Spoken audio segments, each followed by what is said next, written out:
এই দেখো বন্ধুরা, এটা কি ফল তোমরা জানো? তোমরা তো ভাবছো এসব কি জঙ্গলি ফল আমরা খাচ্ছি, কিন্তু যারা জানে এই ফলটা খেতে তারাই বুঝবে যে কতটা টেস্ট লাগে এই ফলটার সবজি বানিয়ে খেতে।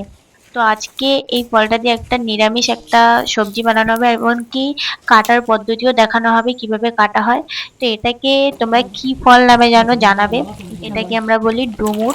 তোমরা কি বলো জানাবে, ঠিক আছে? তো প্রথমে আমরা আটা নিয়ে নিয়েছি, এবার জল দিয়ে আটাটাকে গুলিয়ে নিয়ে এভাবে রেখে দিতে হবে। এরপরে দেখো ডুমুরটা কিভাবে কেটে নিচ্ছে, এটা চামচের মাধ্যমে ডুমুরের ভিতর দিয়ে বীজগুলো কেটে নিতে হবে। ঠিক আছে, কেটে নিয়ে আটাগুলা জলে দিয়ে দুটো কেটে রাখা আলু দিয়ে দেবো আমরা। দিয়ে ধুয়ে নিয়ে তুলে নিতে হবে। এরপরে ডুমুরটাকে গরম জলের ভিতরে সিদ্ধ করে নিতে হবে, ঠিক আছে? কড়াইতে ঘি দিয়ে নেব, আর সর্ষের তেলের মাধ্যমে এই রেসিপিটা তৈরি হবে। ডুমুরের যে মেইন যে টেস্ট এই ঘিয়ের মাধ্যমে আসে।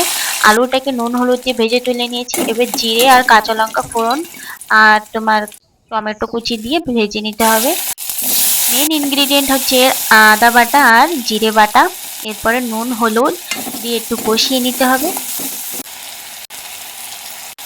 সিদ্ধ করা ডুমুর আলুটা দিয়ে আবারও ভালো মতন নাড়িয়ে চাড়িয়ে নিতে হবে। এরপরে যে ভেজে রাখা আলুটা সেটা দিয়ে নাড়াচাড়া দিয়ে শুকনো লঙ্কা পাউডার দিয়ে আবারও কিছু সময় কষিয়ে নিয়ে স্বাদ মতন চিনি দিয়ে নিতে হবে। চিনিটা দিলে কি হবে বন্ধুরা, সবজিটার টেস্ট একটু ভালো ফুটে উঠবে। আধা গ্লাসের মতন জল দিয়ে নিয়েছিলাম ডুমুরটাকে একটু সিদ্ধ করার জন্য হালকা। এরপর গরম মশলা দিয়ে আমরা সার্ভ করে নেব। দেখো সুন্দর ডুমুরের কালারটা এসেছে, আর এটা খেতেও খুবই দারুণ লাগে। তোমাদের কেমন লাগলো রেসিপিটা অবশ্যই জানাবে।